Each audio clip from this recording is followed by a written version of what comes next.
My name is Emily, I'm 25 years old, and I work as a model.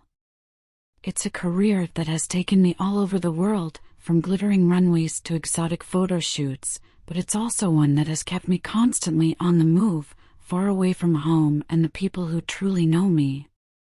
Underneath the glamorous facade, I'm just a small-town girl who's been trying to balance her dreams with the connections that matter most. This story, though, this isn't about the runways or the flashing cameras. It's about a night that changed everything, a night where the line between friendship and something much deeper blurred. It's going to get hot, and let's just say, things got a little complicated, but in the best way possible. I had just wrapped up a grueling shoot overseas and was finally headed back to the States. After weeks of being surrounded by strangers and barely having a moment to breathe, all I wanted was something familiar. That's when I decided to text Jake. Jake and I grew up together. He was my partner in crime through countless childhood adventures, and though we'd kept in touch sporadically over the years, life had pulled us in different directions. He'd stayed in our hometown while I chased my dreams, but somehow, we always picked up right where we left off whenever we saw each other. "Dinner on me tomorrow?" I texted him as my flight landed. He replied almost immediately with a thumbs-up emoji and the name of a cozy little wine bar that was new in town. My stomach flipped, not in a nervous way, at least that's what I told myself. This was Jake, after all. My best friend. The next evening, I walked into the restaurant and spotted him instantly. Jake hadn't changed much since the last time I saw him. He still had that boyish smile, but now, it came with a quiet confidence that hadn't been there before. As I approached, he stood and pulled me into a hug, his arms strong and steady around me. We ordered a bottle of wine and fell into an easy rhythm, catching up on everything from work to family to embarrassing high school memories.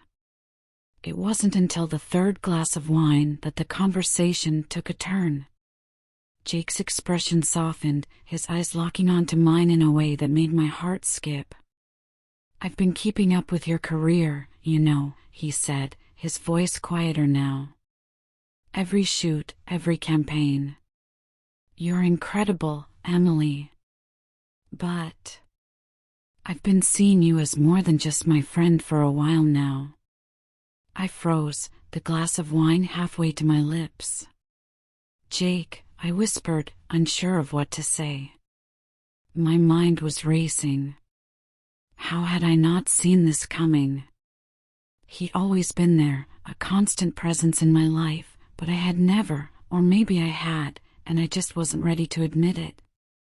Jake must have noticed the confusion on my face because he smiled gently. "I didn't mean to drop that on you out of nowhere," he said, reaching across the table to place his hand over mine. "I just needed you to know." "Thank you for telling me," I said softly. "But I need some time to think about this." Jake nodded, his smile never wavering. "Take all the time you need," he said. And with that, the night ended. I walked back to my hotel with my mind spinning, a strange mix of excitement and uncertainty buzzing in my chest. The next day, I couldn't stop thinking about Jake's confession. His words played on repeat in my mind, weaving between memories of our friendship and the uncharted territory he'd introduced. It felt impossible to focus on anything else. By evening, I decided to stop overthinking and texted him. "Dinner again?" I asked, my fingers hovering over the screen before I hit send. His response came quickly, "Same place, 7 p.m. I arrived a little earlier this time, and Jake was already waiting for me. He stood as I walked in, his smile wide but tentative.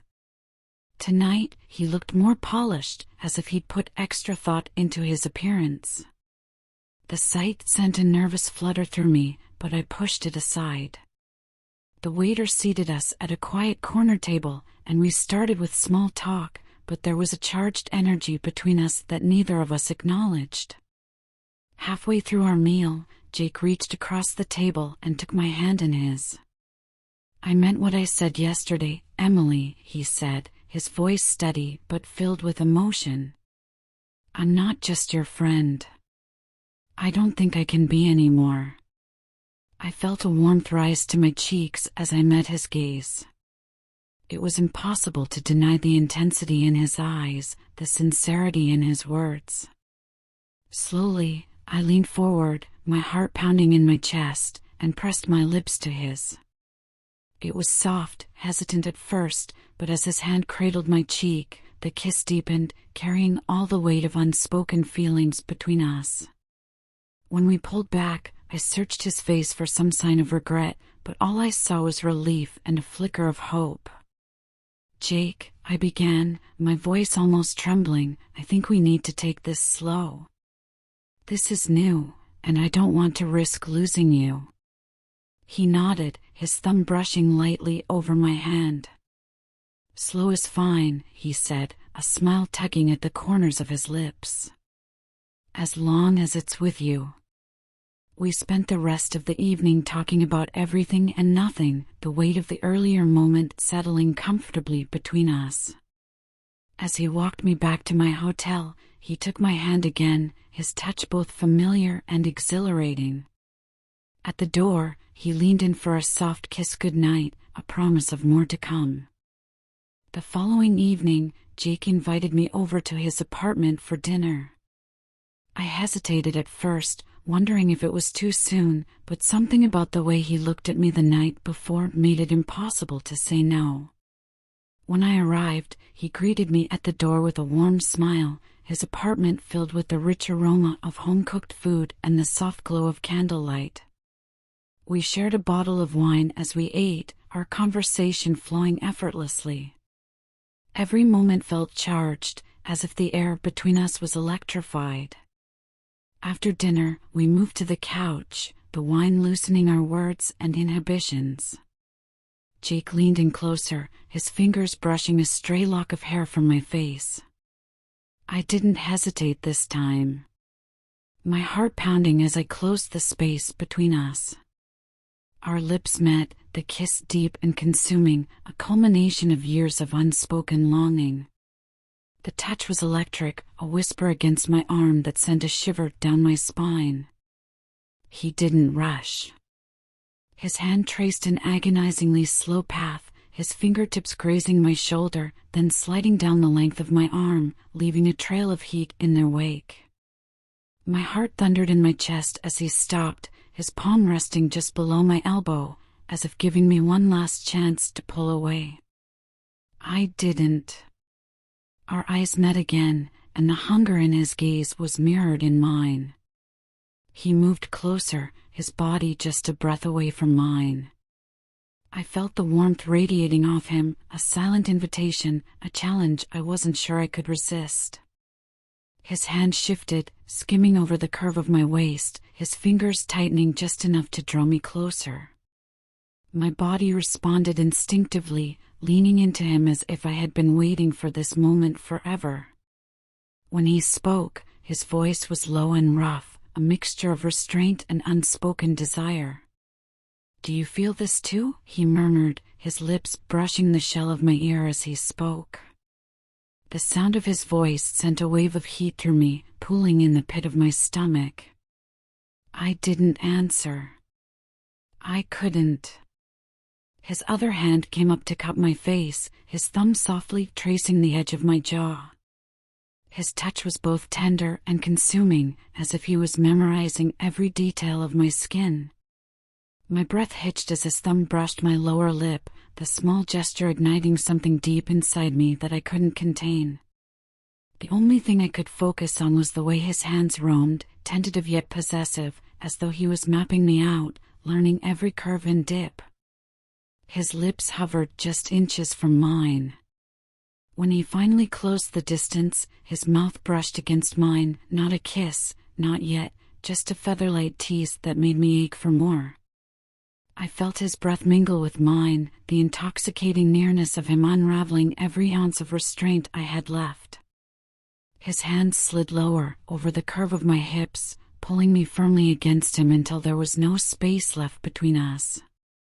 The heat of his body against mine was overwhelming, every nerve ending in my body alive and burning with want. When his lips finally captured mine, it wasn't soft or hesitant. It was fire and desperation, years of longing erupting all at once. His hands gripped me as though letting go wasn't an option, and I surrendered to the intensity, to the heat, to him. It wasn't just a kiss, it was the breaking of every wall, every boundary.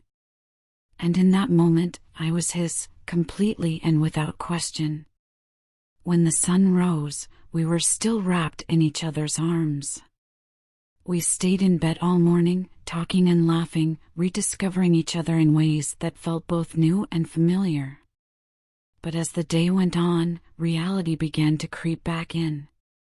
Over coffee, Jake shared something that made my heart sink. "Emily, there's something you should know," he began, his tone hesitant. "I've been offered a job out of state. It's an amazing opportunity, but it means I'd have to leave soon." His words hit me like a punch to the gut.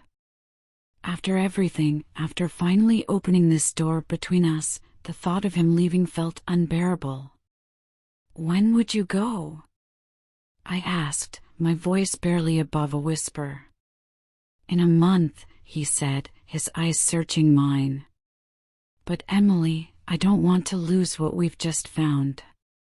I'll turn it down if it means staying with you." Tears welled in my eyes as I took his hand in mine. "I can't ask you to give up your dreams, Jake. But I also don't want to let you go." We spent the next few weeks cherishing every moment together, knowing our time was limited. When the day finally came for Jake to leave, we stood at the airport, our emotions raw and unguarded. "This isn't the end," he said, pulling me into a tight embrace. "We'll figure this out, Emily. I promise." And as I watched him walk away, my heart heavy yet hopeful, I knew he was right. This wasn't the end of our story, it was just the beginning of a new chapter.